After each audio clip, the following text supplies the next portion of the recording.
एक साधारण वृद्ध गाउँबाट पहिलोचोटि सहर घुम्न आउँछन्। मोटरगाडीको झ्यालबाट बाहिर हेर्दै सहरिया परिवेश निहाल्दै वनमारा मडारिएको साँघुरो बाटो र असङ्ख्य मोटर दौडिएको काठमाडौँको फराकिलो सडकको अन्तर छुट्याउँदै गाडीको गतिसँगै दौडिरहेका हुन्छन्। पुग नपुग रातिको 7:15 हुँदो मङ्सिरको महिना। रात पनि छिट्टै छिप्पिँदै थियो अनि जाडो पनि त्यस्तै खप्पिन सक्नुको। मेडिकेयर हस्पिटलबाट केही मात्र तल ठ्याक्कै गोपीकृष्ण छिर्ने सहायक सडकको अपोजिटतर्फ रातो रङको मोटर गाडी रोकियो। तिनै वृद्ध बा खुत्रुक गाडीको ढोकाबाट ओर्ले यो दृश्यमा लाइभ निहालिरहेको थिए। सहचालकले वृद्ध बासँग भाडा माग्यो। खै किन ती व्यक्ति अकमक्क परे। सायद भाडा छैन कि मैले कल्पना गरेँ अनि गएर भाडा तिरिदिएँ 1350। ए दाइ, रातिको समय। वृद्ध व्यक्ति, अलि मिलाउन मिल्दैन? मैले प्रश्न गरेँ। त्यहाँ मेरो कुरा सुन्ने कोही थिएन। सायद अरू प्यासेन्जरलाई पनि हतार भएको हुँदो। गाडीभित्र खैला बैला चर्कै थियो। त्यसैले ती सहचालक मिल्दैन भन्दै गाडीको ढोका ठटाउन लागे। गाडी बिस्तारै अगाडि बढ्यो। म वृद्ध बा नजिकै गएर सुस्तरी बोले, बा कहाँबाट आउनुभएको? पहाड उता ओखलढुङ्गा बाबु, बाको जवाफ थियो। ए, अनि एक्लै? मैले दायाँ बायाँ आँखा तन्काउँदै सोध्न लागे। छोराछोरी कोही छैनन्? वृद्ध बा अलि नबुझिदो शैलीमा भन्न लागे। पुत्रस्य नगर प्रवेशे मेपी प्रथमम नगर स्पर्श जातम। म त्यो भाषा के बुझ्थेँ? उल्टै भने, बुझिन नि बा। तब ती वृद्ध हाँस्दै, बाबु मेरो छोरो सहर पस्यो र त मैले पनि यो सहर टेक्ने मौका पाएँ भनेको क्या मात्र। ए।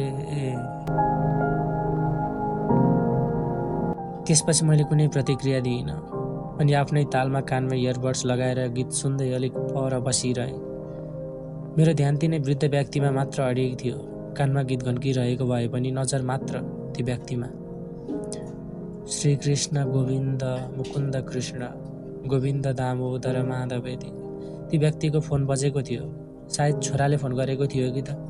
मैले वास्ता गरिनँ, तर कतै कतै आवाज सुनिन्थ्यो, हुन्छ बाबु हुन्छ, म आउँछु।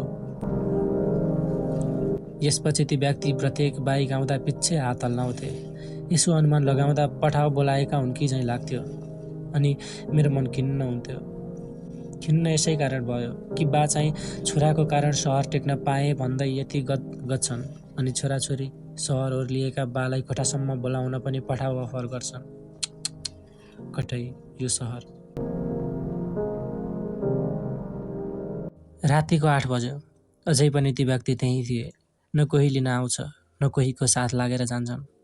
यत्तिकैमा रातो हेलमेट, एन्ट्राको रातै स्कुटी, हल्का मोटी आइमाई, अनुहारमा मास्क लगाएकी थिए। गई ती व्यक्ति नजिकै। मलाई लाग्यो, ए छोरी रहेछ, बल्ल आइसे। आउनै थियो त यो बुढो छालालाई किन यति बेर यो ठन्डीमा ठिङ्गाएका होलान्? चित्त बुझेन। यही कुरा सम्झाउन म पनि उनीहरू नजिकै गएँ। पुग्न के लागेको थिएँ त्यो आइमाई बोलेको सुने। ए जवान, जाने हो?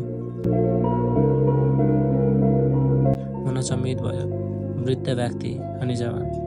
होइन, के सुन्दैछु म? कहाँ? ती व्यक्ति बोले। तिमीलाई जहाँ जानु छ त्यहीँ, त्यो आइमाईको जवाफ थियो। एकैछिनै नानी, बाखुर र मछुवा आएर सोध्न लागे।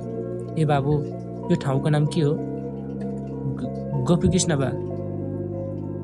अनि यो नानीले मलाई पुर्याइदिन्छन् त? म केही बोल्न सकिनँ, न कि बोले नै। जुरुक्क उठेर केही शब्द ननिकाली अलि पर गएर बसेँ।